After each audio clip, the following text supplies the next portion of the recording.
فرش التراب يضمني.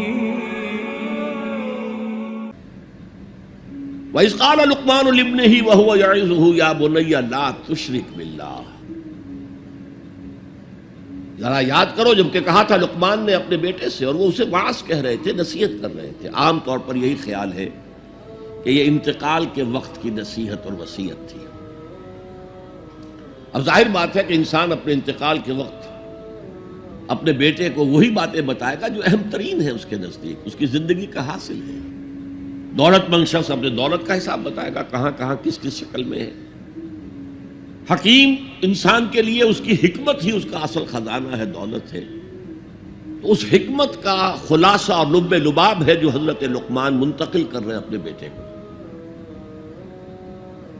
اسی کو اقبال نے کہا تھا کہ یہی ہے متاع فقیر، میرے قافلے میں لٹا دے اسے، لٹا دے ٹھکانے لگا دے اسے. میرے پاس جو حکمت ہے، جو بھی میں نے قرآن سے اخذ کی ہے حکمت، یہی کچھ ہے. ساقی متاع فقیر، اس اے ساقی متاع فقیر یہی کچھ ہے. میرے قافلے میں لٹا دے اسے، لٹا دے ٹھکانے لگا دے اسے. اب حضرت لقمان کیا کہہ رہے ہیں؟ پہلی وصیت، پہلی نصیحت، اللہ کے ساتھ شرک نہ کرنا. یہ بھی عقل کا تقاضا ہے. یہ پورا نظام کائنات کا اتنا مرکزیت لیے ہوئے ہے،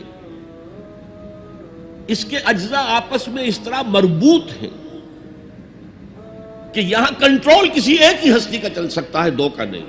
دو کا ہوگا لفسدتا، اللہ کے سوا بھی کوئی الہ ہوتا تو کائنات میں فساد ہو جاتا. ایک کی مرضی یہ ہے، دوسرے کی یہ ہے. قرآن میں یہ بھی آیا ہے کہ پھر ہر جو الہ، ہر خالق اپنی شے لے کے علیحدہ ہو جائے گا. ایک ہستی ہے جو اس کائنات کو کنٹرول کر رہی ہے، ایک ذہن ہے جو اس کائنات میں کار فرما ہے، ایک حکمت ہے جو اس پوری کریشن کی پشت پر ہے. ایک قل هو اللہ احد. اب اس کے بعد پھر حضرت لقمان کی نصیحت. یا بنی انہا ان تک مثقال حبۃ من خردل. اے میرے بچے، انہا اس میں عمل کا معاملہ ہے. عمل سیئہ ہو یا حسنہ ہو، ہا کی ضمیر مؤنث آئی ہے. انہا نیکی ہو یا بدی ہو. انہا ان تکو مثقال حبۃ من خردل، اگر وہ رائی کے دانے کے ہم وزن بھی ہو، پھر وہ نیکی یا بدی. فتکن فی صخرۃ، کسی چٹان کے پیٹ میں گھس کر کیا گیا ہو. او فی السماوات، یا فضاؤں میں کیا گیا ہو، خلاؤں میں کیا گیا ہو. او فی الارض، یا زمین کے پیٹ میں کیا گیا ہو. یات بہ اللہ، اللہ اسے لے آئے گا. کائے کے لیے لے آئے گا؟ جزا و سزا کے لیے لے آئے گا. انسانی اعمال میرے بیٹے یہ جان لو ضائع ہونے والی چیزیں نہیں ہیں.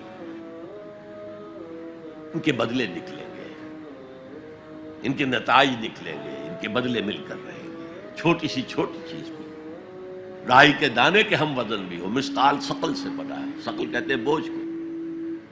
تو اگر وہ رائی کے دانے کے ہم وزن بھی ہوگا تو کہیں نہیں چھپے گا. اسی لیے آیا تھا فَمَنْ يَعْمَلْ مِثْقَالَ ذَرَّةٍ خَيْرًا يَرَهُ وَمَنْ يَعْمَلْ مِثْقَالَ ذَرَّةٍ شَرًّا يَرَهُ. کسی نے اگر ذرے کے ہم وزن نیکی کی ہوگی وہ بھی اپنے سامنے پائے گا، اور ذرے کے ہم وزن کوئی بدی کی ہوگی وہ بھی سامنے پائے گا.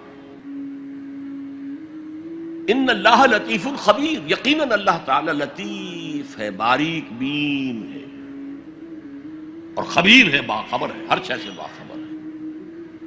لا یخفی علیہ شیء فی الارض ولا فی السماء، کوئی شے اس پر مخفی نہیں ہے، نہ زمین کی نہ آسمانوں کی. تیسری نصیحت، یا بنی اقم الصلاۃ وامر بالمعروف وانہی عن المنکر واصبر علی ما اصابک.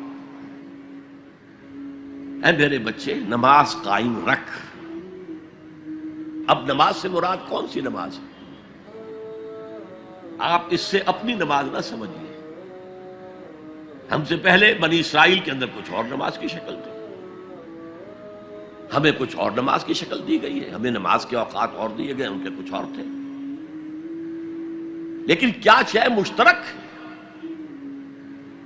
اللہ کے ساتھ ایک لا لگانے کی شکل، اللہ کے ساتھ تجدید عہد کرتے رہنا، اللہ تعالی کے ساتھ ایک تعلق قلبی اور ایک ربط ذہنی برقرار رکھنے کا کوئی نظام ہونا چاہیے. وہ ستون مانو اسے، الصلاۃ عماد الدین. تو نماز قائم رکھ، میں نے ترجمہ رکھ کیا ہے، کر نہیں.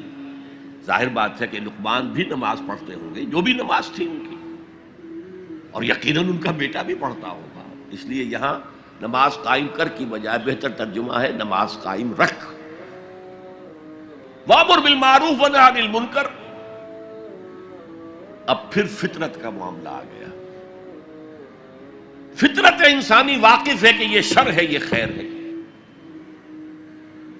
جسے میں نے اس سے پہلے کہا ہے کئی مرتبہ، بیسک ہیومن موریلٹی جو پوری انسانیت کی میراث ہے، ہر مذہب میں وہی ہے. اسی کی بنیاد پر کچھ لوگ ڈیولپ کرتے ہیں فلسفہ وحدت ادیان، لیکن وہ بات درست نہیں ہے. البتہ یہ کہ جہاں تک بنیادی اخلاقی تعلیمات ہیں وہ مشترک ہیں، وہ انسانوں کی مشترک میراث ہے. جھوٹ مت بولو، سچ بولو، وعدہ خلافی نہ کرو، وعدہ پورا کرو. راہ میں کوئی بھٹک رہا ہو تو راستہ دکھاؤ، کوئی اندھا ہے تو انگلی پکڑ کر اسے سڑک پار کرا دو. یہ فطرت انسانی ہے. اس پہلو سے معروف کا لفظ آیا، نیکی کا لفظ ہی نہیں آیا یہاں. جانی پہچانی شے. اذا ساعت کا سیئتک وحرت کا حسنتک فانت مومن. اگر تمہیں کوئی نیکی کا کام کر کے مسرت حاصل ہو، دل میں انشراح ہو جائے اللہ نے مجھے توفیق دی، اور کوئی برا کام کر کے برا لگے یہ میں نے کیا کر دیا، نہیں کرنا چاہیے تھا، تو تم مومن. تو معروف شے ہے، جانی پہچانی چیز ہے نیکی، اور منکر ہے، فطرت انسانی ابا کرتی ہے برائی سے. یہ علیحدہ بات ہے کہ انسان جو ہے اپنی فطرت کے خلاف چلتا ہے، اپنے مفادات کو دیکھتا ہے، دنیا پرستی میں غرق ہو گیا ہے کہ اندر سے اس کا ضمیر کانشنس اسے ملامت کرتا ہے، تم غلط کام کرتے. پھر آیا بر میں ہم دیکھ سکے وہ اپنے آپ کو سیٹسفائی کرنے کے لیے کہتا ہے میں فلاں فلاں نیکی کا کام بھی تو کر رہا ہوں، تو اتنا مضطرب کیوں ہے؟ تو یہ سارا معاملہ معروف منکر. یا بنی اقم الصلاۃ وامر بالمعروف وانہی عن المنکر. اے میرے بچے نماز قائم رکھیو. انتقال کے وقت کی یہ وصیت ہے، اور نیکی کا حکم دیتا رہیے، معروف شے کا پرچار کریو. یہ وہی مضمون آ گیا سورۃ العصر کا، والعصر ان الانسان لفی خسر الا الذین آمنوا وعملوا الصالحات وتواصوا بالحق وتواصوا بالصبر. یا بنی اقم الصلاۃ، یہ عمل صالح. شرک سے بچ گئے، یہ ایمان ہے، توحید ہے. وامر بالمعروف ونہی عن المنکر، حکم دے نیکی کا، بھلائی کا، معروف کا، اور روک منع کر منکر سے، جس سے ابا کرتی ہے انسان کی فطرت، جس میں وہ جانتی ہے کہ یہ کام اچھا نہیں. وَاصْبِرْ عَلَىٰ مَا أَصَابَكَ، وہ صبر بھی آ گیا، وَتَوَاصَوْا بِالصَّبْرِ، اور پھر جو بیتے اس پر صبر کیجو. اس لیے کہ امر بالمعروف اور نہی عن المنکر بڑا کڑوا فعل ہے. یہ خاص طور پر نہی عن المنکر کسی کو اچھا نہیں لگتا، ریزنٹمنٹ ہوتی ہے. بچے بھی جیسا کہ میں عرض کر چکا ہوں، اگر آپ کہہ دیں بھئی یہاں مت کھیلو، یہ کھیلنے کی جگہ نہیں ہے، تو پھر اکثر و بیشتر اپنی عزت سلامت لے کر گھر جانا ممکن نہیں ہوگا. اور جو سب سے بڑا حق ہے، یہ زمین، یہ کائنات اللہ کی ہے، وہ اس کا حاکم ہے، اس کی حاکمیت قائم کرو. تو جو خدا بنے بیٹھے ہوں اپنی حاکمیت کا سکہ چلا رہے ہیں وہ برداشت کریں گے؟